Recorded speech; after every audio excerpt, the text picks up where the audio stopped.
So back to you, Millie. Thank you very much. Thank you, Shirley. We have Jeevan Sahadevan at RYLA today. I'm sure many of you have heard Jeevan on BFM. Jeevan has the amazing ability to take an extremely complex concept, strategy, or idea and make it super simple for someone to execute it like tomorrow. Jeevan Sahadevan, founder of Leverage Lab, is no stranger to incredible success. He is an international and local award-winning business coach and is known by entrepreneurs as a business coaching legend. Over several 100,000 people have been through Jeevan's programs in the last 20 years, and he's made clients millions. He coaches from small and medium-sized businesses right up to listed companies. Some of his many famous clients are big names such as My Burger Lab, Maria Steak Cafe, Sam W Property, Star, Mahsing Property, Nazati TDI Property, IQI Global, Groupon, and Nike Sales Malaysia. His TV shows on Astro went on for 2 years, and his radio shows on BFM 89.9 have been going on for 10 years now, every first Monday of the month at 10 a.m. Now get your pen and paper ready, guys. If you have any questions, please type in at the chat function at the bottom of your screen. Learn from him today the secrets of magnificent success in business. I present to you Jeevan Sahadevan with 7 keys to incredible entrepreneurial success. Jeevan, over to you. Awesome, thank you so much. Okay, small request. Can we have the screen share? Oh yeah, it's gone. So hello everyone. Are you excited about today? Give me a thumbs up if you're excited. Yeah, all excited. So just a show of hands. Raise your hand. Who's actually heard my shows before? My radio or my TV? Anyone? Hands up, hands up. Let me have a look at you guys. Who's actually been through my stuff? Okay, so let me tell you a bit about what's going to happen today. It's going to be a very interesting session. As always with all my sessions, they are very mind-blowing. They're going to come at you at light speed. You're going to get a whole bunch of stuff at a very, very short time. Make sure you've got your pen and paper and you're going to take a lot of notes. I'm going to take you through 7 different areas. A bit about my background. So I've been coaching businesses for a very long time. In fact, I was one of the first business coaches in the country 20 years ago. I've been coaching for 20 years. And back then, imagine 20 years ago, there was no Facebook, there was no Instagram, there was no social media. So it was a very odd time. There was no such thing as a business coach. Can you imagine? I remember one day going to a party and someone said, "Hey, what do you do?" I was so proud, young man and everything. And I said, "I'm a business coach." And the guy goes, "Oh, do you have buses from Johor?" I was like, "What? I don't do buses." And the guy was like, "Oh yeah, I need a bus. I'll call you. I need a bus." I said, No, not the kind of business coach. I'm a business coach. So they didn't know. People didn't know what's a business coach. Today they've got all kinds of coaches. They've got business coaches, life coaches, marriage coaches, fitness coaches, all kinds of stuff. But back then it was different. It was a lot of fun. And over the last 20 years, I've had a few 100,000 people going through my programs, and I've made people millions. Millions. I've lost track. If you Google me, there's more than 15 pages about me and what I do in the market. My TV shows that went on for 2 years, but my radio shows are still going on with BFM. They've been going on for 10 years now. So every first Monday at 10 o'clock, my radio shows, you do want to catch them. They're really good shows and covering all kinds of topics. So what have I got for you today? So I've got 45 minutes, and I guarantee you one thing. The time's going to fly like that. It's just going to fly, boom, and it's over. And you'll be regretting saying, "Oh gosh, it's over." That's what's going to happen, okay? Because that's how much I'm going to grip you, and I'm going to take you through this spin of a journey. I've only got 45 minutes. I've got so much to tell you. So I'm going to just put it all in. So pay attention. Don't bother going to the toilet. You can go later. You just glue yourself to the screen and try and get what I'm trying to tell you. I'm an expert at making people extremely wealthy, extremely. And you want to listen, you want to really listen, because when I first started out as a business coach in my early years, when I wasn't doing well, I remember one day I asked the sales guru, I said, "Can you tell me how do I make more money in business?" And the guy said this, he said, "You must believe in yourself." I said, "What crap is that?" And I said, "I'm believing in myself and I'm still poor. What is that?" So that was the kind of advice that people like to give, believe in yourself, you can do it, and all that kind of stuff. While it's true and it's nice, it's not very helpful.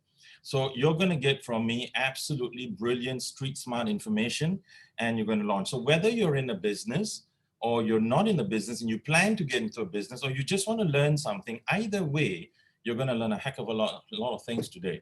Because I'm going to show you the path. I'm going to show you a pathway to become ridiculously successful. Some of the examples of successes I've brought, I had a dentist who came to me, who was doing about 30,000 a month. We went from 30,000 a month to 5 million a year. She's been coaching with me for 14 years. I had a law firm. We went from 1.9 million to 9.7 million in 4 years. I've found all these kind of successes right up my sleeve. So today is your turn. It's your turn to be very successful. There are 7 areas. Whatever success you want in your business, there are 7 areas. If you master these 7 areas, you will master business growth. You will be very successful. And it's very unfortunate because even in university, in courses, they don't really cover this the way I'm going to cover it with you. So let me take you through it. Before I do that, let me tell you something about business first. All of business comes down to only 2 things.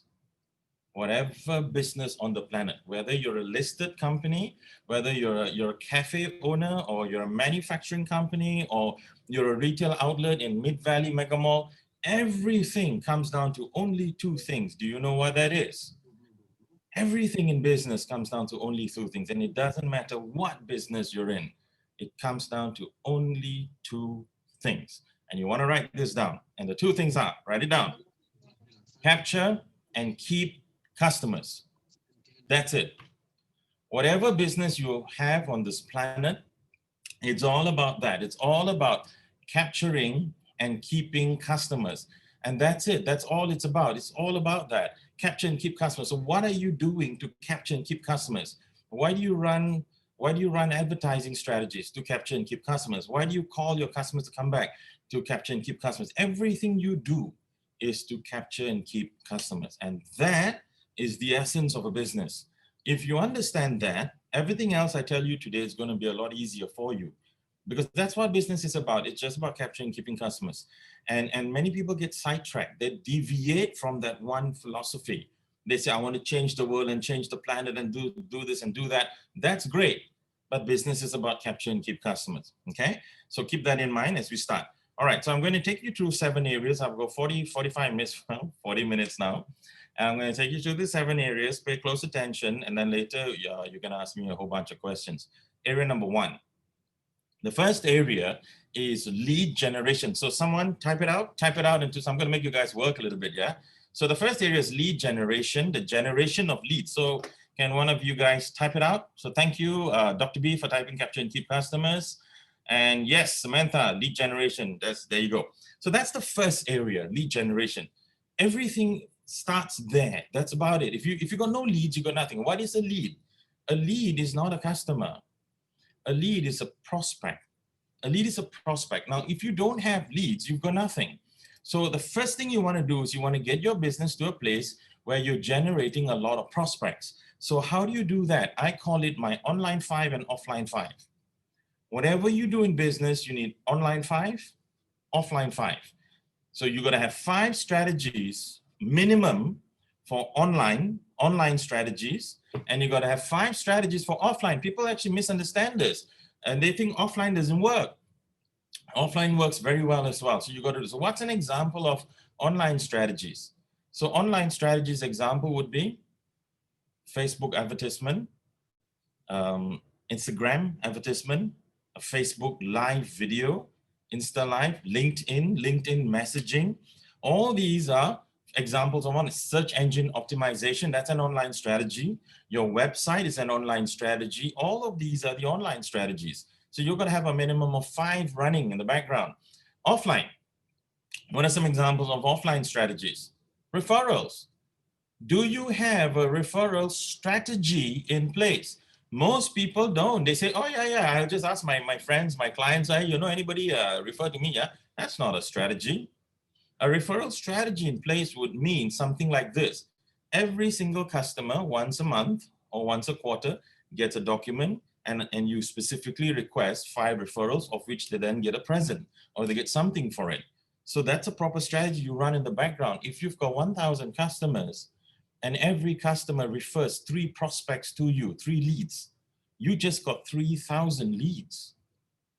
And if you close 1/3 of them into customers, that's 1,000 customers. And if those 1,000 customers spend 1,000 ringgit, you just made 1 million. Interesting, isn't it? Write this down. Business is mathematics. Everything else is drama. That's it. Business is math. You got to get that. It's all math. It's all mathematics. We like to wayang. We like to wayang a lot. It's all math. You got to get the math right. So online 5, offline 5. Now, when you run your strategies, keep this in mind. What is it about? It's about ROI, return on investment. It's not about, oh, I'm just doing this for branding purposes. That's just rubbish. And a lot of people, I noticed this even with some social media influencers, they like to talk about engagement, social media engagement or likes or clicks. That's total garbage. Absolute waste of time. What you want is what? Sales. You want the lead to become a customer. You want an ROI. If you put in 5,000 ringgit in a Facebook advertisement, how much did you make? You don't care how many people engage with your ad. You don't care how many people actually liked your ad. You care that you made 35,000 ringgit. That's what you want to know. That's what's important. So when you do your online 5 and offline 5, don't get carried away with how beautiful the ad's performing. Get carried away with the sales. That the leads are coming in and it's producing sales. Get carried away with that. And this is very, very interesting, and you want to do that. So someone's asked a question. So I'll dive into the question from time to time. I'll just jump in. How do we ask for referrals? As in business field, it's about what we do to get in return, what kind of candy we can give our customers for their referral. Okay, this is a bit of a weird question, but I think what you're really asking is how to ask for referral. Well, you go ahead and ask it. Say, hey, now this is the thing. How you ask, be comprehensive. When you ask somebody for referral, don't say, hey, you know anyone? You know anyone that can buy from me? That's not comprehensive. Let me show you comprehensive. Hi, Mr. Lim. Mr. Lim, I want to tell you something. You're one of my best clients, and I absolutely love working with you. And I believe that people hang out with people like themselves. So if you were to give me 3 people, if you name 3 people whom I could approach and sell and take care of them, as well as I take care of you, chances are I'll be totally blessed because they're going to be like you. They're going to be amazing people like you. And I'm going to absolutely love serving these people. And I'd love to give you a present as well. Now, you see that? That's how you ask. Does it make sense, guys? Yeah? So first things first, you got to make sure you got your online 5 and you got your offline 5. If you got this running in the background, you're getting leads. You're starting to generate leads. You're getting leads and leads. And then what you want to do is you want to test. You want to test different things and measure. Test, measure. You never know what's going to work. You don't know. So you want to test. So some people get very arrogant. They say, this is the way to do it. Well, you don't know. I remember once I hired a telemarketer to telemarket in my office. And this guy is an expert. He worked in many telemarketing companies. So I gave him a script. And he told me this, said, no offense, coach, I don't want your script. I got my own script. And I told him, hey, listen, my script, can you write it down as script T 1.0 and yours is T 1.1. And you run both the scripts. Whichever one works better, use that. I don't really care. So, and he goes, oh, okay. So he tested both the scripts. Guess which one worked better? His one. His script worked better. So I said, hey, use yours. I just want the appointments. So there you go. You run 5 and 5 and then you test it and boom, now a whole bunch of leads are coming in. That is area number 1. So area number 1 is doing whatever you can to get a bunch of leads coming in. If your business is not generating leads, you have nothing. Your business is eventually going to collapse. You got to get inquiries coming in and you got to do your online 5 and your offline 5. So that's area number 1. Area number 2, once you've generated the leads, you got them in. The second area is your sales conversion rate. Somebody type it out. Sales conversion rate. So what's that? Now that you got your leads coming in, the next step is you got to convert them. You got to convert the leads into customers. They're not very useful to you until you convert them into customers. So what is your conversion strategy? How do you do that? How do you convert a lead into a customer? What are you doing? Many things you can do. You can give an offer. You can throw an offer so the person actually buys. You can have a better sales pitch. You can have a better sales script. You can do a whole bunch of things, but I want to make it simple for you. I'm going to teach you one of my strategies. So many years ago, I invented this strategy because one of my clients asked me, he says, Coach, how do you get someone to have massive amounts of desire for the product or for the service? So I went and did a whole bunch of research on this, and I looked at how the brain actually works.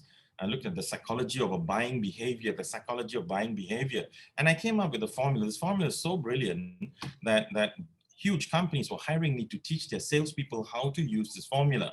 And I did it on TV, I went on radio with it, I went everywhere with it. It's a really good formula. It's a very simple formula. Here's the formula: FBAT, FBAT. So write it down so we can type it out, FBAT. So what's FBAT? So F stands for features, B stands for benefits, A stands for advantages, and T stands for testimonials. So this is a formula I invented, and I put it together, and I began teaching it for years and years and giving people tons of value. And I started explaining this at all kinds of industries. So how it works is this: whatever product or service that you have, you need to FBAT the product. You need to be able to talk about the features of the product, the benefits of the product, the advantages of the product over competitors, and testimonials. Who are the people using this that absolutely love it? So let me walk you through my FBAT. Now, what do you understand by the word feature? What is a feature?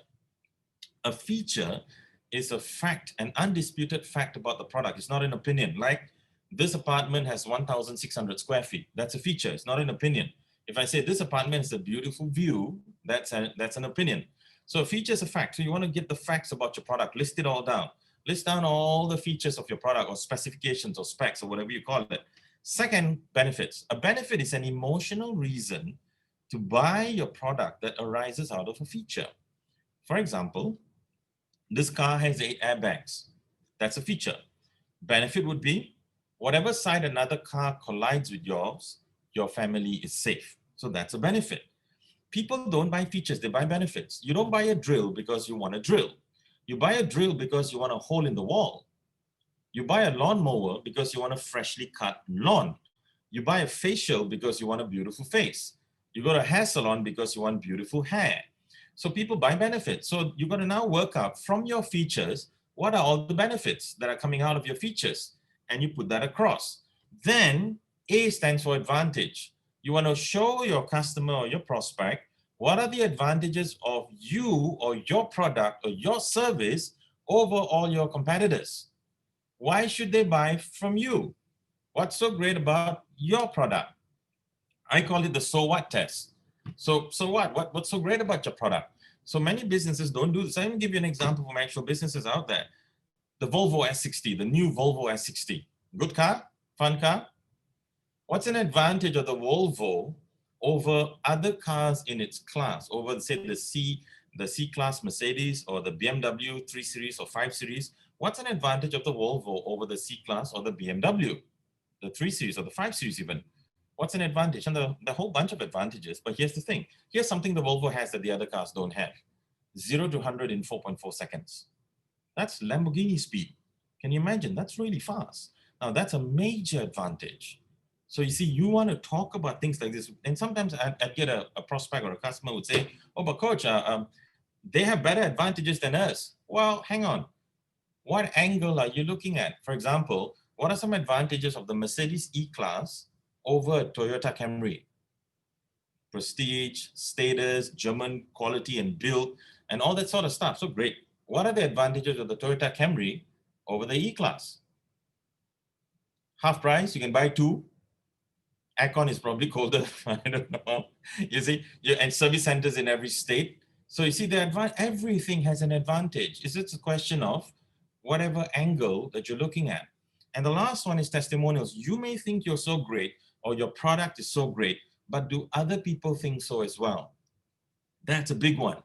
When you start showing your customers testimonials, boom, the conversion rate goes like crazy. So the sales conversion rate increases when you have that. So my question to you and your business is, what is your conversion rate? If you've got 10 prospects and your conversion rate is only 10%, that means what? 1 customer. You're only going to close 1 customer. If you've got 10 prospects and your conversion rate is 50%, then you get 5 customers. So the conversion rate is your rate of converting prospects into customers. And how do you increase your conversion rate? You FBAT. You do an FBAT strategy. So you increase conversion. You convince people to buy your products and services.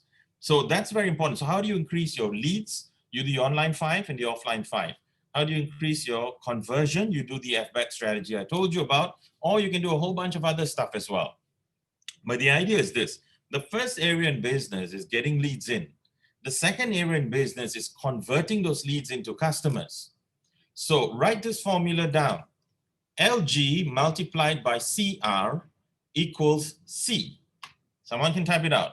LG multiplied by CR equals C. So someone can type it out. LG times CR equals C. Very good. So LG stands for lead generation, CR stands for your conversion rate, your sales conversion rate. Now, if your leads, if you got 10 leads and your conversion rate is 10%, you only get 1 customer.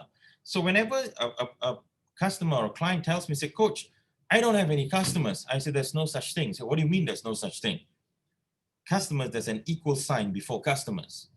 So customers is a result of something else.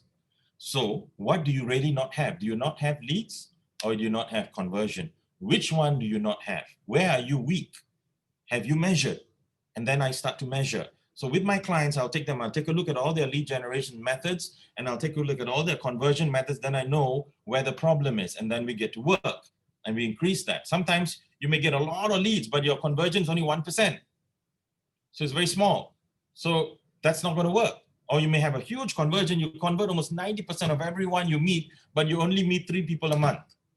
Then you have a lead generation problem. Okay. So these are the first 2 areas. These are the first 2 areas that's happening. Now we go to the third area. So you got your leads coming in and you got your conversion happening. You've got the leads and the conversion and bang, all the stuff is going on. The third area is number of transactions. Write it down. Number of transactions. So there's a question up here from Harshal Doshi. You mentioned that business should not be bothered about shares, or hold on, shares or likes on social media, but most businesses like restaurants are more concerned about the number of shares or likes. Well, hold on, the shares, I never said shares, I said likes. Don't bother about likes. Shares is important. Sharing is important because you get what? Leads. When you share your post, when someone shares your post, your lead generation has spread even further. So sharing is important, is very, very important. But liking, why bother if someone likes it or doesn't like it? What you want is that it translates into something. But keep a note though, when a lot of people are liking your post, it shows that, yeah, there's an affinity for your post, but it doesn't show that you've made money. You've only made money when they've taken action. So if you have a cafe, what you want to do is have a promo code.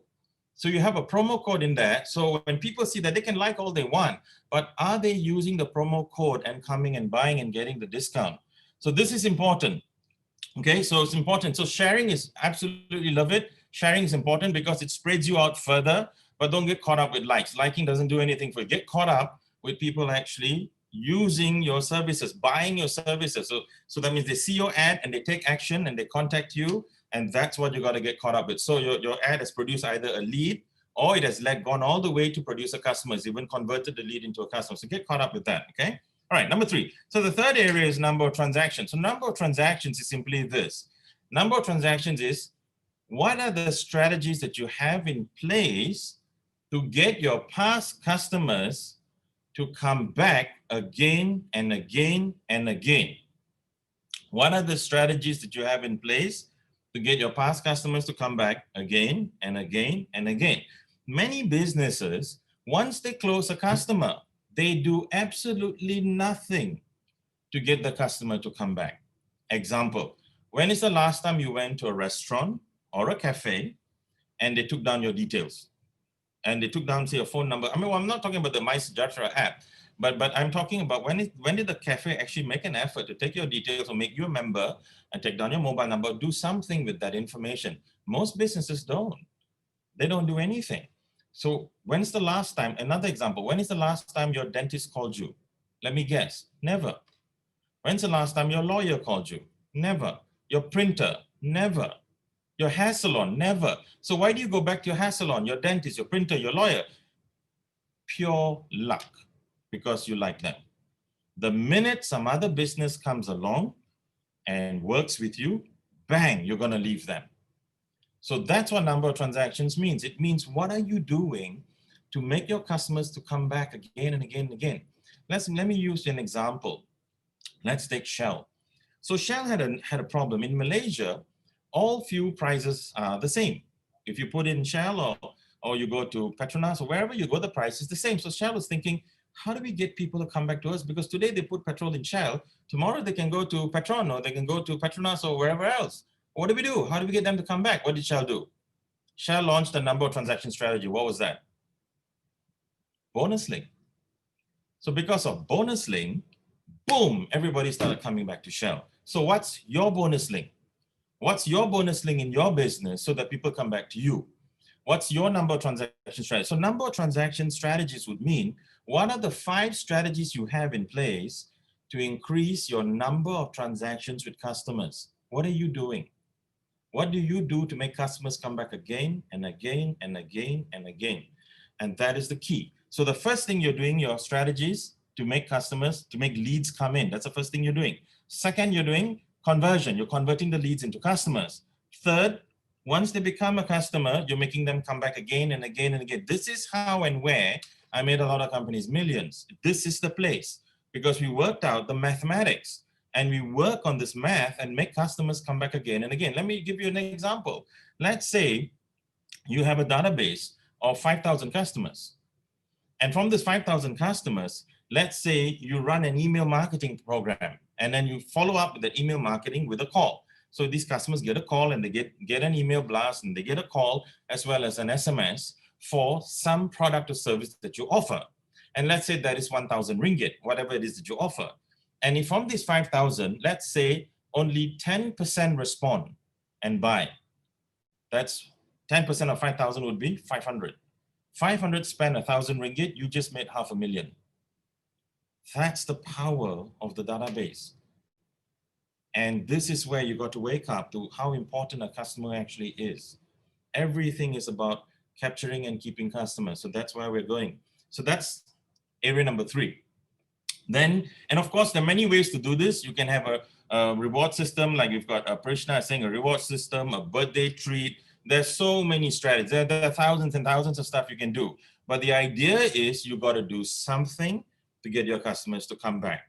That's the idea, okay? Now we go to area number 4. Area number 4 is average dollar sale. Average dollar sale. What's that? Now, average dollar sale is simply this. When a customer spends money with you, that's their average dollar sale. What are you doing to make them spend more? So you go to a hair salon and you spend 150 ringgit doing up your hair. What are you doing? What is the business doing to make you spend more, to increase your average purchase? What strategies do they have in place to increase your average purchase? What do they have in place? What can they do? So this is where you can do things like package deals. Some businesses do package deals. Some I would tell them to offer, I get some of my clients to offer a bronze, silver, and gold package. They offer a bronze package, a silver package, or a gold package. So some businesses do that. And you say, and you go in there and you buy this, then you see, hey, we got packages. So, oh wow, I actually benefit more by buying a package. And one of the businesses that do this extremely well is Amazon.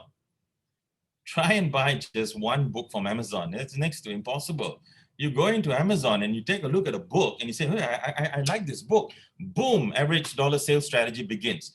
People who read this author also read this author. People who bought this book also bought this book. And you're like, oh man. And the next thing you know, you got 10 books. Or sometimes they have a package deal. They will say, if you buy these 3 books, you get 10% off. They got a package deal now and bang, you buy the packages. So this is my point. What are you doing to get your customers to spend more money with you? So if you sell paint in a shop and you sell paint and the guy comes to buy paint, did you make him buy paintbrushes, to buy sheets to cover the floor? Because he's going to have to get all of that anyway. And if he didn't get it from you, he's going to go to another shop and he's going to get it from them. So what do? So one of the strategies you can do is a checklist. You can have a checklist. Say, hey, Mr. John, since you're buying paint, can I take you through a checklist? We noticed that our customers Majority of them tend to spend to buy these 17 items when they buy paint. He goes, oh, really? What are these 17 items? Well, let me take you through it. Number one, do you have paintbrushes? No. Okay, let's put some paintbrushes in. Number two, do you have a sheet to cover the floor? No, let's put that in. Number three, number four, number five, number six. Bang, your average dollar sale has gone up. Now, you know which company does this really, really well? McDonald's. You walk into McDonald's and say, I want a burger and a Coke. The lady behind the counter will give you 6 magic words. Would you like fries with that? If you say yes, that is 30 cents to McDonald's revenues, but around the world, that is $3 billion. McDonald's is making $3 billion because you and I are eating fries. So what are your fries? In your business, what are your fries? And that's area number 4. Now we go to area number 5. So area number 5 is margins. Area number 5 is margins. What are the margins? What are your margins? Now margins, you see, revenue, your sales isn't profit until you take your margins out. So what are your margins? So when you look at your margins, if your margins are very high, you're making a lot of profit. But if your margins are so small, so little, you make so little from every sale, you're not making money. You could be losing it. So what are your margins? How do you increase your margins? What do you do? 2 main areas. Number 1 is cut costs. You got to cut costs where you can. If you cut all your costs by 10%, you just increase your margins by 10%. So one of the first things you want to do is you want to cut costs. Wherever you can, you want to cut costs. So that's the first thing you want to do. And of course, how do you do that? It's not going to be easy. You can negotiate with your suppliers, renegotiate. Well, that's one way to cut costs. Another way is you can also outsource. Now outsourcing has become very big and Malaysia is benefiting tremendously. I do a lot of outsourcing in my businesses. And because of my outsourcing, I've saved a lot of cost actually. So outsourcing is huge. You can do outsourcing. So the first thing is to cut costs. That's the first part of margins. The second is sell higher margin items, either products or services. Sell something that's higher margin so you make more money. For example, if you sell computers, sell computer servicing. So the service is a high margin. Or if you sell certain products, source for other products that have a much higher margin for you. So now you're making more money. And this way, you can benefit more as well. So with margins, you really want to take a look at where can you cut costs and where can you sell higher margin items. Higher margin, so source. Today, there's no excuse. You know, you can source from China, you can source from Malaysia, you can source from Singapore, America, you can do anything. You can get somebody else to sell for you. You can outsource it. There's so many things you can do. So there's a lot of power with your computer in front of you. There's so much power. So you really want to figure this out. So let's take a look at how far we've come. We've got 5 areas already. There's 2 more to go. So the first area is leads. So the first thing is, now with everything I want to recommend something, I want to recommend the magic number of 10. With everything, you must have 10 strategies. So the first one is lead generation. You must have 10 strategies to generate leads. 5 online, 5 offline. The second one is conversion, sales conversion. You must have 10 strategies to convert your sales. I gave you 4 with the FBAT, features, benefits, advantages, and testimonials. So you talk about these 4 things, you add on more strategies. So that's the second area. The third area is number of transactions. You must have 10 strategies to increase the number of transactions of a customer with your business. One of it can be emails. You email them every month. Another one can be calls. A third one can be you put them on newsletters, and so on, so on. Number 4 is average dollar sale. You must have 10 strategies to increase your average dollar sale so that customers are buying more, not less. For example, they've got packages now. You've got packages. So they, instead of buying just one item, they're now buying packages. Bronze, silver, gold. That's another one. Another one you can do is you cross-sell. You cross-sell them other things like the checklist method. Or you upsell. They come to buy something, you upsell them on something else. They want to buy a suit, you upsell them on a better suit so that the average sale goes up. The fifth area is margins. You want to have 10 strategies to increase your margin. So you look at areas you want to cut costs and how you can sell higher margin items and all that stuff, okay? Then comes area number 6. Area number 6 is systems and team. Area number 6 is systems and team. Now that we've got those 5 areas out of the way, the next thing you want to look at is your systems and your team. it is very difficult to be successful if you don't work on your systems in your team. Can somebody type that out? Systems and team. Okay, very good. So systems and team is simply this. What is it? It is people and processes. All businesses revolve around people and processes. You want to get people on board. It's important that no man is an island, no business is an island. You're going to find it impossible to build a business with just you alone because you only have 24 hours. So you want to have people, you want to have good people. So one of the things you got to learn to do, guys, is you got to learn to recruit very well, and you got to learn to have very good team meetings. You got to have fantastic meetings. I make my clients have a minimum of 1 meeting per department per week. Every week there's a 1-hour meeting, each department, every week without fail. So you got to have that. You got to have that meeting, and you got to run meetings very well with very specific things that you look at to get results. So your people, you want to recruit well, you want to have very good meetings, you want to have very good trainings and coaching. Coach and train them. Take care of your team. And lastly, number 4, you want to give them very good recognition for their good work. You want recognition through praises, through salary increments, bonuses, and all of those things.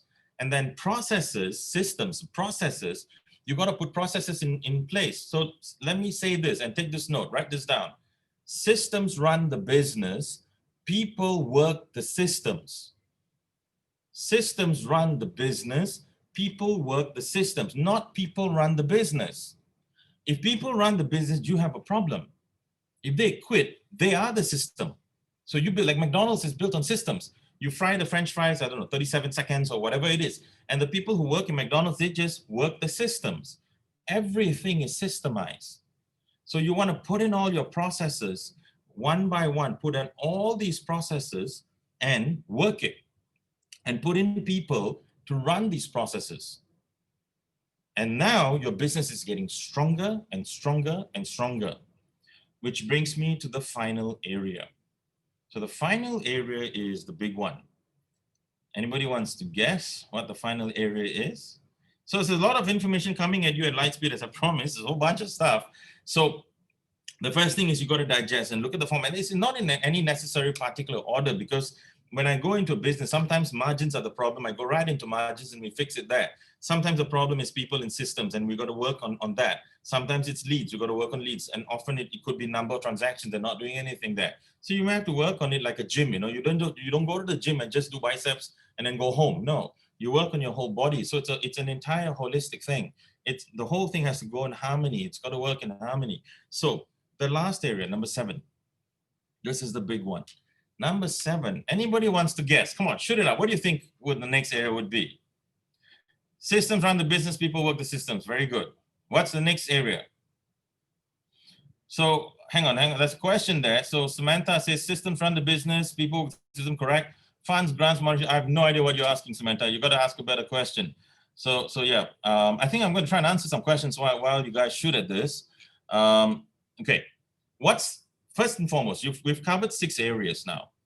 Lead generation, sales conversion, number of transactions, average dollar sale, margins, and then systems and team, 6. There's one left. There's one major area left. What do you think that is? What would that be? Competitors and acquisitions. Well, it's all within that. That's a nice one. Area number 7, what would that be? Area number 7 would be, and write this down, it's goals and mindset. This is such a critical thing. This one is so important, goals and mindset. Now, guys, here's the thing. Why is it so important to have goals? Why? And why is your mindset so important? Why is it so critical? Anyone? Why is it important to have goals? What do you think? To keep improving, Jiachin says that. Keep improving, stay on track, very good. Direction, Anthony, good. Samantha says backbone to the business, very good. These are all very good ideas, but what's the science? See, everybody tells you to have goals. The books tell you to have goals. The authors tell you, the celebrities tell you, the business leaders tell you, everybody tells you, but no one tells you why. And yes, they're all right. You got to have it, but why? Vincent says so that you don't Focus, happy, so don't deviate, emotional branding, all sorts of stuff. Okay, let me tell you why. This is important, yeah? The reason is this, write this down. Reticular activating system, RAS. Reticular as in retina, reticular activating system. There's a part of your brain called your reticular activating system. Now, what is this? The RAS, or the reticular activating system, is designed to do only one thing. Only animals and plants do not have this. Only human beings have this. And is designed to do only one thing, reticular activating system. Somebody can type it out. Very good. Thanks, Shashman. Reticular activating system, RAS. So what does it do? The RAS is designed to help you find whatever you focus on. So let me prove it to you. It takes me only 30 seconds to prove it to you. All right, let me prove it to you. So I'm going to count now on my watch. I'm going to take 30 seconds and I'm going to count 30 seconds. And here's what I'm going to do. When I say go, I want you to look around the room. In where you are seated, I want you to look around the room. When I say go, look around the room and I want you to count how many things you find in your room that is blue in color. When I say go, I want you to count and I'm going to time you. 1, 2, 3, go. 30 seconds, look around your room. How many things can you find that is blue in color? 20 seconds left. Don't tell me, don't type it out, don't tell me. 10 seconds left, just count silently. How many things you can find that is blue in color? 5 seconds left. Okay, stop. Now listen closely to my question. How many things did you find that is yellow in color? None. You didn't see any. Why? Because I made you look for blue. I programmed you to look for blue. That is the power of goal setting. You get it now? That is why goal setting is so important. When you set goals, your brain will filter out everything else except the goal. It will go straight into the goal. And everywhere you go, you will see something related to your goals. So you've got to have very clear, specific goals. Have you noticed when you buy a black Toyota Camry, everybody is driving a black Toyota Camry. Have you noticed that? Yeah. And they're not driving one just because you bought one. No, it's because your RAS says, oh, Toyota Camry is important. And it helps you find Camry everywhere you go. Now, there's good news and bad news. Here's the good news. You get what you focus on. Here's the bad news. You get what you focus on. You see, your brain helps you get whatever you focus on. That's why you need goals. But now comes the problem. Goals need to be very specific. You need goals that you can measure.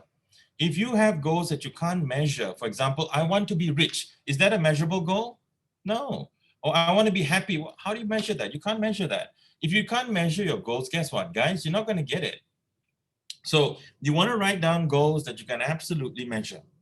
You know that, bang, I can go out there and get it. There are a lot of acronyms for this. There's SMART goals, there's good goals, there's all kinds of stuff. But the idea I tell people is this, two things really. One, you want to be able to measure the goal.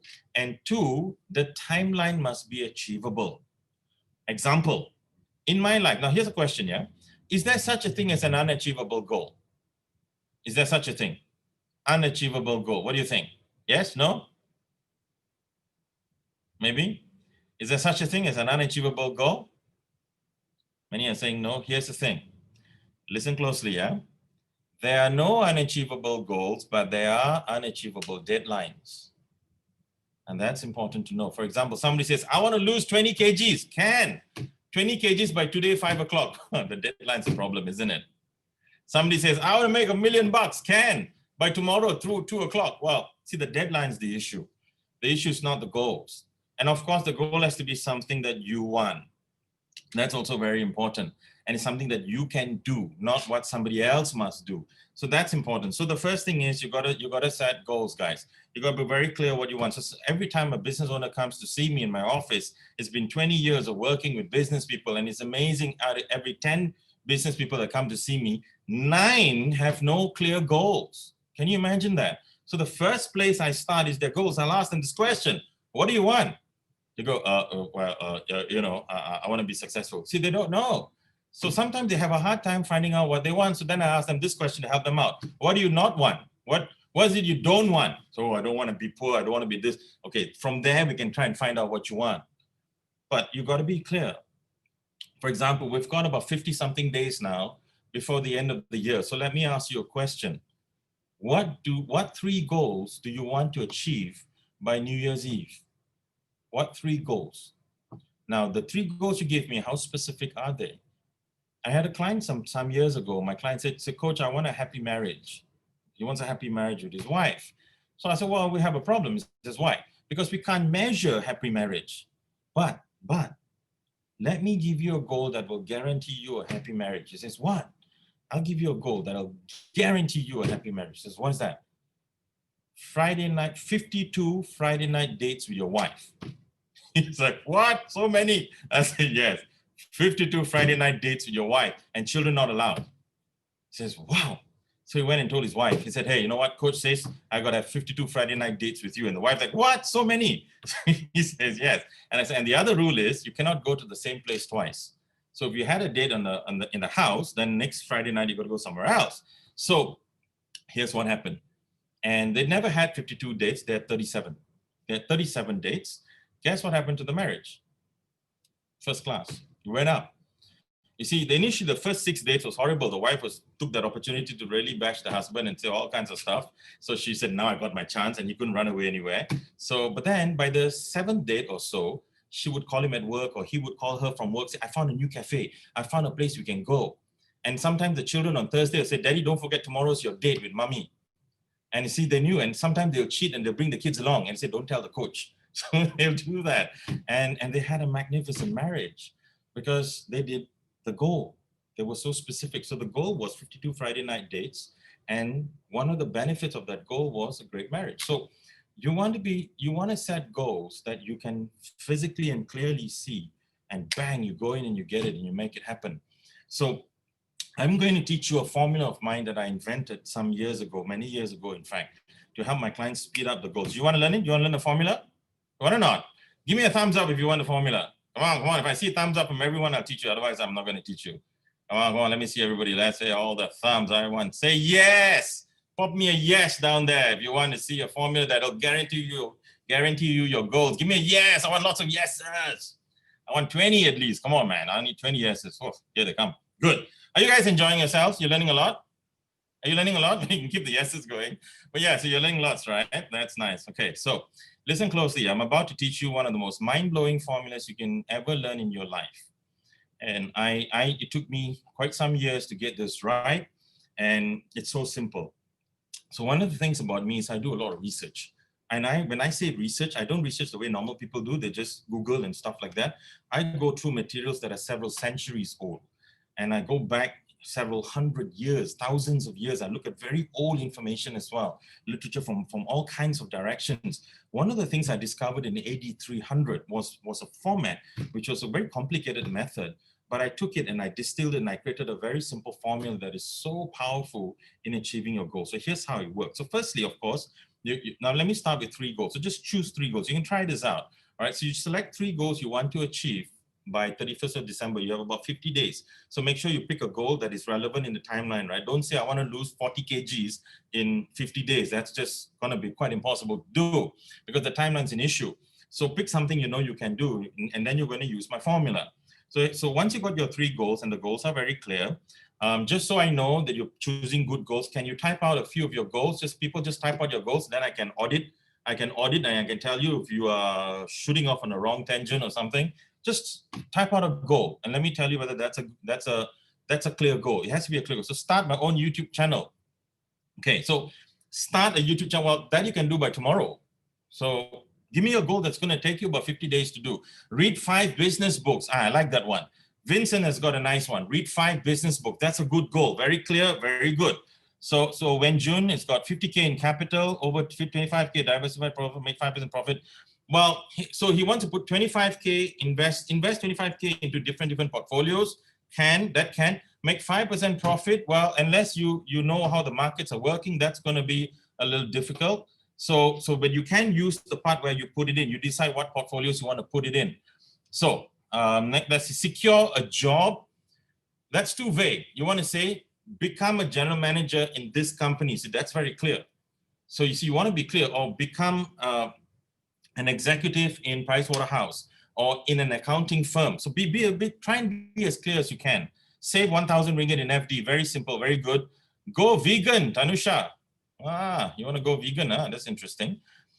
Well, since you set that goal, let me help you with the resource. Who's Tanusha here? Oh, that's Tanusha.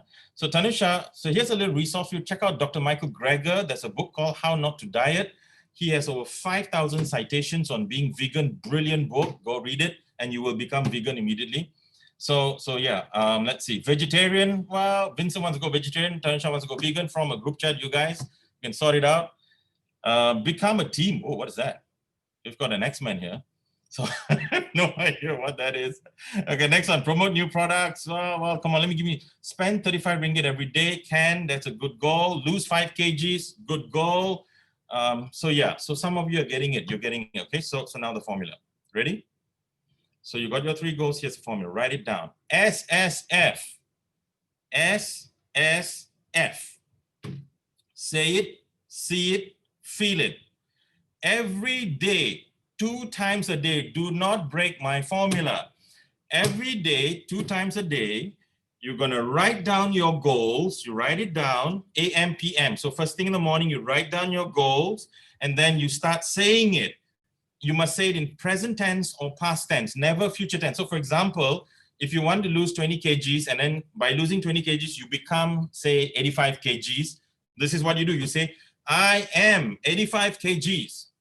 For example, you want to be a millionaire, you say, I am a millionaire. Now, the first time you do it, your subconscious mind will say, yeah, right. Have you seen your bank account? You tell your subconscious mind, shut up. Thank you for sharing, but shut up.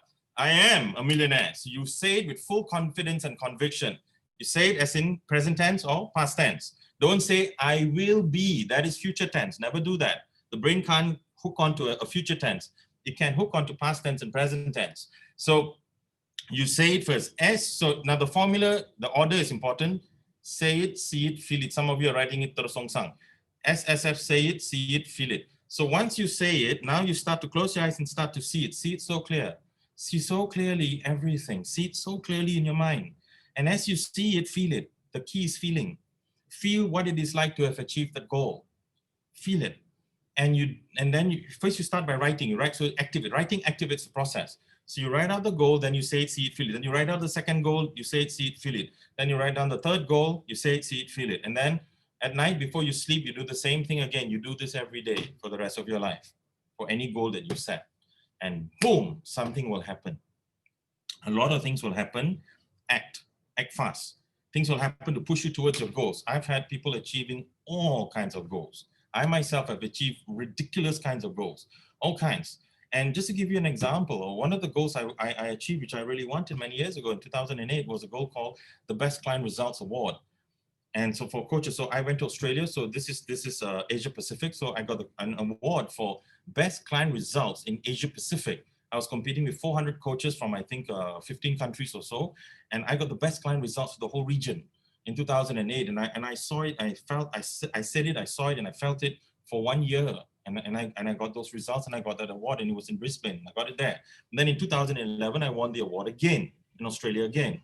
2012, I became one of 10 finalists for best client results in the world. I didn't win this one, but I was one of the 10 finalists.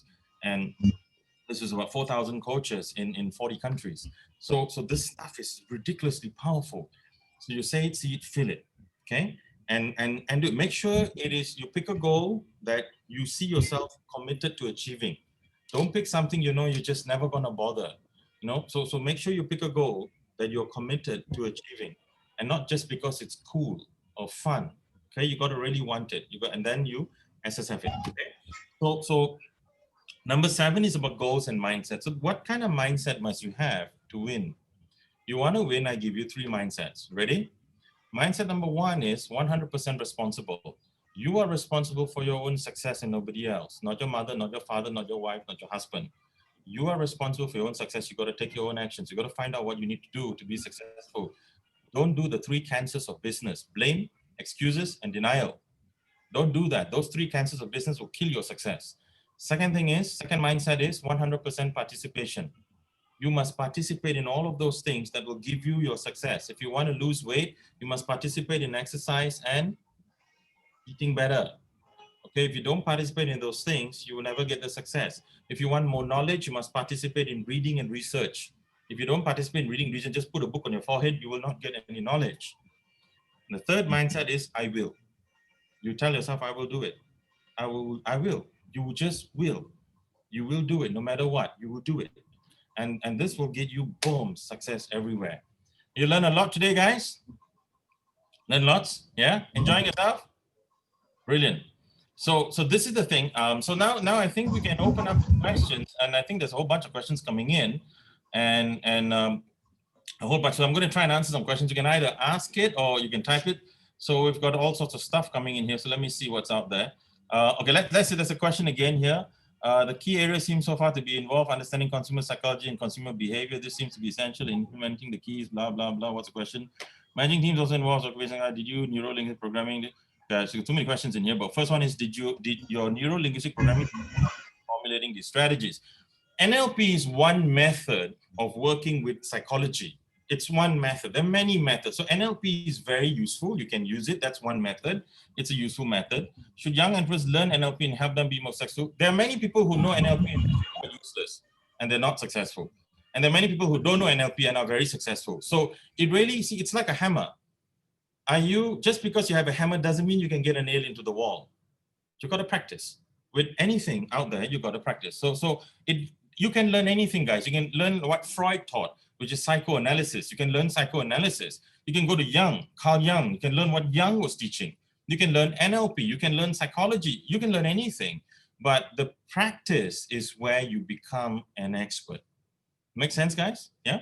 So don't forget, you need to have deliberate practice. That's key. Okay, so I'm going to open you up to questions. One question here: how to release stress? How to release stress? Who asked the question? So a very good way to release stress is do any activity that involves hitting something, like table tennis, tennis, badminton, where you hit something. When you hit something, tension is released. For instance, a walk is not hitting anything.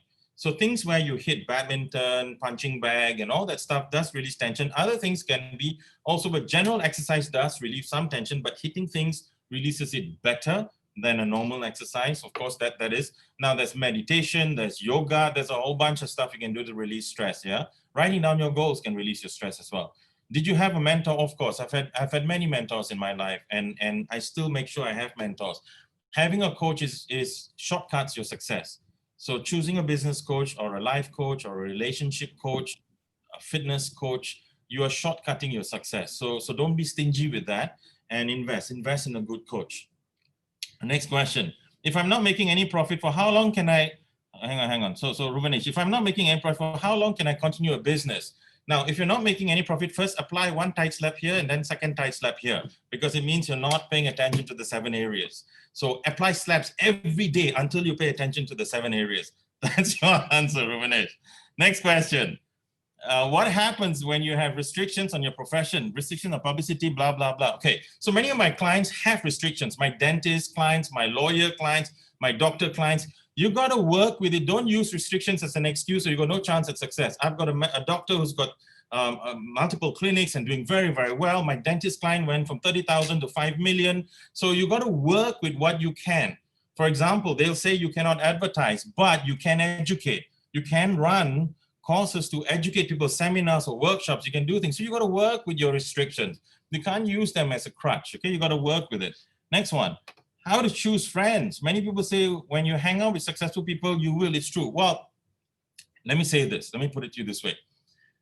You are the average of your 5 best friends. Your income. Your income is the average of your 5 best friends. Take a look. Check and see.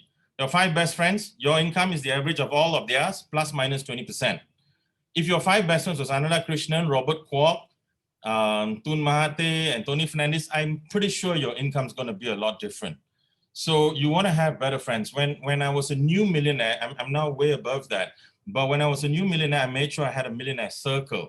Then when I became a multi-millionaire, I had a multi-millionaire circle and became a deca-millionaire and so on, deca-millionaire circle. So form circles of people that you can grow with you. Now, one of the challenges people says, I want to have friends who are billionaires and so on. Why should they hang out with you? So you've got to think about that as well. So why would they want to hang out with you? So you see, so you want to graduate yourself up the level, start getting together with people who are going somewhere in their life and hang out with these people so you also go somewhere in your life. But yes, your friends have a tremendous influence on you. Please immediately drop friends who are drug addicts and alcoholics and these kind of people, just move on. Yeah, because it's just not going to go anywhere. All right, next one. Let me hang on. Whoa, somebody coming in. How to break the cultural barrier when it comes to meeting new clients? Well, there's no barrier to break. There's no barrier. I've got Muslim clients, Hindu clients, Christian clients, all kinds of clients. There's nothing to break. It's just respect. Respect cultural differences. I mean, if I'm talking to my Hindu clients, I'm not going to go for a meal and have beef. If I'm talking to my Muslim clients, I'm not going to recommend a place that has pork. I mean, you don't do things like that. It's respect. It's respect their religions, respect their cultural differences. So I think in business, it's important to have respect. I don't like the word tolerance. I like the word respect. Respect someone and what their choices that they have made. Respect those choices and let them have those choices. So that's okay. Okay. Have you coached companies and failed to achieve? Oh, yes, lots. I have never, ever met a business I cannot turn around, ever. But I've met people I can't turn around. There are all kinds of people out there, some totally stubborn. So you see, if you're very stubborn in life, you're not going to be successful. It's going to be very difficult for you. Try not to be a stubborn person. One of the biggest downfalls for a person is because of self-righteousness. A lot of self-righteous people live very shallow lives. So be careful with that one, okay? What are the challenges to be expected in building a business or being an entrepreneur? What does it take to persevere through the obstacles? Danny, go. Danny, you got to pay attention. 7 things. You're not paying attention. 7 things. Go back to the 7. That's what it takes. What is the advice strategy you would give a student starting entrepreneurship? 7 things. Go back to the 7. How do you stand out amongst crowds on platforms where everything is already done? Number 2, area number 2, sales conversion, FBET, features, benefits, advantage, testimonials. What's your advantage over a competitor? Develop your advantage over your competitors. So that's how you stand out. You must develop your advantage. Okay, next one. What is your personal advice to young entrepreneurs out there? Start. What are you waiting? Go, move, start, become rich, get very, very rich, make a lot of money, and do charities and bless people and all kinds of stuff. You owe it to yourself to be extremely wealthy. You owe it to yourself to be one of the richest people you know. You owe it to yourself. And of course, bless people with your wealth. Great stuff. How to create a product, example of vending machine. Well, ask a vending machine manufacturer and he will teach you how to create that. Image is very important. Indeed, it's very important. Next one, Lai Hong. What is your general advice to businesses that are undergoing financial disruption? COVID. Okay, COVID. This one always comes back. In 18 March, what happened? MCO happened. MCO happened. Now, I coach clients from multiple industries. I've got manufacturers, cafes, dentists, doctors, legal firms. There's all kinds of industries. When MCO happened, I already knew that there was going to be a lot of destruction in the economic landscape. So one of the first things I did with my clients was I reduced my fees by 40%. I sent out a handwritten letter to every single client. I reduced my fees by 40%. The second thing I did is I began Zooming every single week with these people, everything. I got a lot of Zoom sessions in place and I picked up all their businesses, picked up all the strategies, every single thing, put them on a Telegram channel. I did a whole bunch of things. So, and got them out of it. But we had to do a lot of work. We had to pivot. So COVID made it necessary for us to pivot our businesses. For example, if you're a cafe and you've got MCO and no one can come in, you got to sell deliveries. You got to pivot. So it really depends where you're at now. So yes, COVID has caused a lot of damage, but there's a lot of opportunity as well, because as other businesses died, guess what we did? I got my clients to take over businesses as well, to take over staff that other companies were sacking and rejecting, we were hiring. So there are a lot of opportunities in COVID. Malaysia is going through a recession. We're entering a recessionary economy. Guess what? Some of the richest people in the world were made in recessions. So there's so much opportunity all around you. In Publica, my office is in Publica. About 15 restaurants closed down, but guess what? Other restaurants opened up. So you see, so there are lots of opportunities around you, okay? Next one. When we consider partnering with another person or business, what factors can we consider? Same goals. The two of you must have same goals and similar values. You'll have the same goal. And if you have different goals, it's going to be very difficult. So be very clear what your goals are, what their goals are. Next one, Daniel. Jeevan, leading an established business coaching company, do you and your team find it challenging to set new goals from time to time and may have had hundreds of goals? No, it's never difficult. You love it. I love setting goals and achieving goals. It's just do the work. You got to do the work. Every goal has its price. You start your own business. How do you accumulate capital to start? Again, see, capital is an interesting thing because not all businesses require capital. Some do, some require different levels of capital. And now it's so easy today to get capital. It was a lot harder back then when I started. I had a travel agency, I had a cyber cafe, my coaching business, an internet consulting company, and a whole bunch of stuff. So some of it I would work with people and raise capital. Some of it I would do my marketing and sales to raise capital, do it small, then go big. And there were so many ways. Today you can even go to banks. You can get venture cap.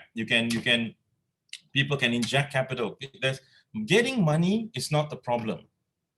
Having the ability to execute a very good idea and make it profitable, that is the key. There's a lot of money around. People are throwing money on businesses all the time. So that's never a problem, actually. And if you find nobody wants to fund your business, you have probably a really useless product or a really bad idea. So you really want to think about this because you see, how to invest this thing? Even when I invest into a company, how do I think? ROI. We always think ROI. So we got to see whether we can see that ROI or not. Yeah. So questions on monopolies, businesses, government, business tycoons control. For example, pharmaceutical industries, there are great restrictions to break barriers and the market have your clients. Again, it depends where you are. What level are you playing? So if you're going to palm oil and it's a concessionary business, then you got to play at that level, political levels. If you're going into looking at opening a pharmacy and being very successful with the pharmacy, back come the 7 areas again. So see, you got to look at what level are you playing. If you're opening a cafe, then that's the level you're playing. If you want to open a petrol station or you want to take over Petronas, that's a political level already. So it really depends what level of game you're playing. And then you got to look at what are the rules in that level of game. Is MLM a good industry? Well, MLM is another business. It's a business like any other business. There are no bad businesses. There are only bad entrepreneurs. Keep that in mind. Okay, so they're only bad. Of course, I mean, you can't take an extreme case and say someone selling floppy disk or CDs. Yeah, that's a difficult, it's a sunset industry. So that's a bit difficult. But you saw the 7 areas I spoke about, you realize it's not about the business. It's about how you run the business. That's important. How do you succeed as an influencer? Same rules apply, no difference. Yep. Jeevan, a media comm student who's going to graduate next year. I'm interested to learn more from you. Are you accepting interns? No, I'm not accepting interns, not at this time. But again, listen to all my shows, learn all you can, learn where you can, go for courses, learn all you can. Now, so before I close, another one here. What's a good leadership book? Book on leadership. There's so many, really. There's no one book, but there are authors. There are good authors. Ken Blanchard is a good author. John Maxwell is a good author. There are a whole bunch of stuff. So there are a lot of good authors. Read many authors and many books. I've been reading a book a week since 2004. So let me give you a little bit of a backstory here. When I started out as a business coach, my early years, I was a very new coach. I wasn't very good. And so one day I sat down and I said, I want to be number one. How do I do that? And what do I do? So I studied the best coaches in the world. I looked at what do they have that I don't have? And I realized that they have street smart knowledge, very fast street smart knowledge. I said, okay, so how do I get that? I realized I had to read and research. So in 2004, I signed a contract with myself to read one book a week. I never stopped. Those of you on my Facebook, you would have seen my new library, floor to ceiling bookshelves for me to put all my books. You would have seen it. So I've been reading a book a week every single week since 2004. And I can tell you, you don't need to read a book a week, but you should be reading at least one book a month. Okay, what else? Any more questions before I let you guys go? Have you guys enjoyed yourselves? Was it fun? Learn a lot today? Yeah, give me a thumbs up if you've been enjoying yourselves. Give me a major thumbs up. So it's there's a lot here. There's a lot here for you to digest. That's a lot, and you really want to do. You really want to apply everything that you learn. One last thing before I go. One last piece of advice. You still want some advice? Yes? Give me a thumbs up. I'll give you one last piece. One last piece of advice here. Okay. Would you like to be multimillionaires and above? Would you like that? Would you like to be multimillionaires and above? Would you like that? Do you want to know how? Yes? No? No? No? Yes? Let's see. Give me a thumbs up if you want to be multimillionaires and above. Give me a thumbs up. I get lots of thumbs up. I'll teach you right now. Okay. Here's what you do. Now, this is very important. Okay. There are only 3 vehicles to make money in this world. That's it. Only 3. B, R, P. Business, real estate, paper. Business is either employer or employee, either one. Real estate is property, all either landed or strata, sky or land. And paper is everything else like unit trusts, shares, futures, options, and all those things. If you want to be multimillionaires and above, you must participate in all 3. You've got to participate in business either as an employee or an employer and get a lot of cash flow. You've got to participate in real estate. You've got to buy lots of properties, and you've got to participate in paper. If you do not do that, you have no chance. Okay? So if you want to be multimillionaires and above, participate in all 3, and you will be. So with that, I will bless you with an incredible 2021. May you be very, very successful and very, very wealthy and help someone else out there when you are as well. Okay? So thank you very, very much, guys, for the opportunity. I hope you have learned lots and lots. So I wish you all the best. I'm handed over back to the MC before I leave. Thank you. Thank you so much, Jeevan. That was amazing. I learned a lot and so much things that I can do so much better. Thank you so much for making time to be with us today. I'd like to invite Shirley Ho, our RYLA Program Coordinator, to give a word of thanks. Thank you very much, Jeevan. It was definitely very insightful, even for people like us also. Thank you so much for your patience. We didn't expect that overflow of questions that were coming in from the participants. We were definitely glad. I know some were not off topic, but thank you very much for your patience in answering those questions too. Just to recap, I think you have shared a lot with us, the 7 key areas, and I'm very happy to our participants because they were very interactive and keying everything as you were saying it. And I'm sure this is going to be very useful to them.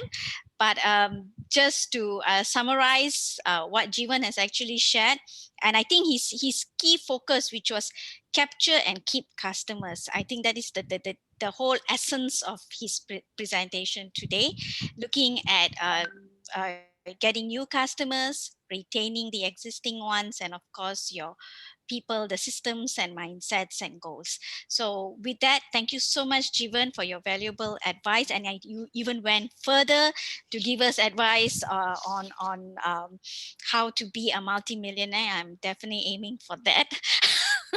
Yes, and the 3 vehicles. I think that all were very, very practical, useful advice that all of us can actually apply, not only in our work life, but also in our other aspects of our lives.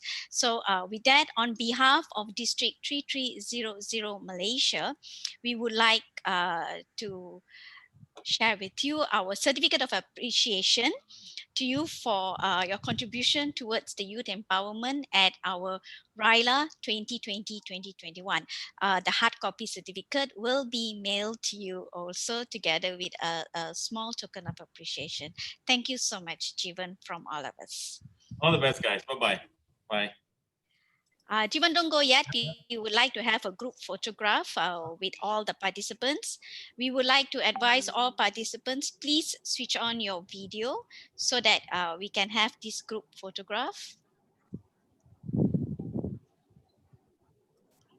Dr. B, are you ready? Please tell us when you are ready so that we are smiling.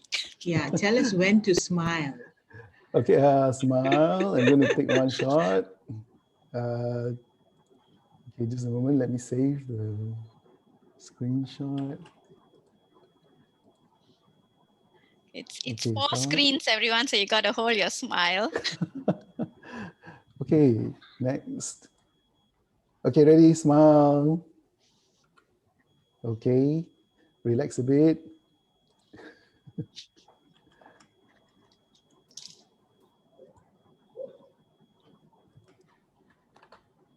Okay, Lord Raj, next. you're not smiling. Ready, smile. Okay, relax a bit.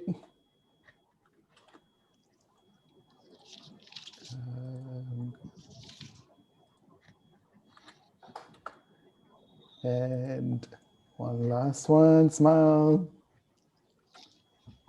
Okay, Okay. Back to you, Millie. Thank you, Shirley. Shirley, would you like to share some tips for the assignment? Yes. Dr. B, could I have the screen share again? okay. Just a minute. And you're curious what the assignment is? We won't be giving you the assignment topic, but again, whatever tips we give you at the end of every session is useful towards what you will have to prepare in your assignment, and also for even whatever paperworks and presentations that you will even have to do in your work life. All right. So just some quick tips that we would like to share with you. Next slide, Dr. B. Yes, like I mentioned just now, your assignment is divided to 2 parts. So don't forget, you have the written assignment and you have your video assignment. Next, Dr. B. Yes, understand your presentation. I am very glad to see the kind of participation we're getting from all of you all today. It's all about listen, listen, listen. Jeevan has shared a lot of key pointers. He's given us a lot of formulas to consider. So you need to digest and see the big picture of all these 7 points that he has given to you today, and understand how you can actually apply that back to your working life. All right. Next. And plan before you execute. So once the assignment topic is given to you, don't just simply dive in and just do your assignment. Have an idea of how you want the assignment flow to be like. You know, have the big picture in mind. Map out your presentation first before you actually go down to the details of doing it. Next. And tell your story. Be expressive. That is where we want to see. That's like what Jeevan said under point number 2, where you have FBET, the A, the advantage. Yes, this is where it's going to be. You have to sell your advantage to us. You've got to make us see what is why you are more. I mean, you're better than the rest. All right. So we need to know your story. So be expressive about it in your assignment.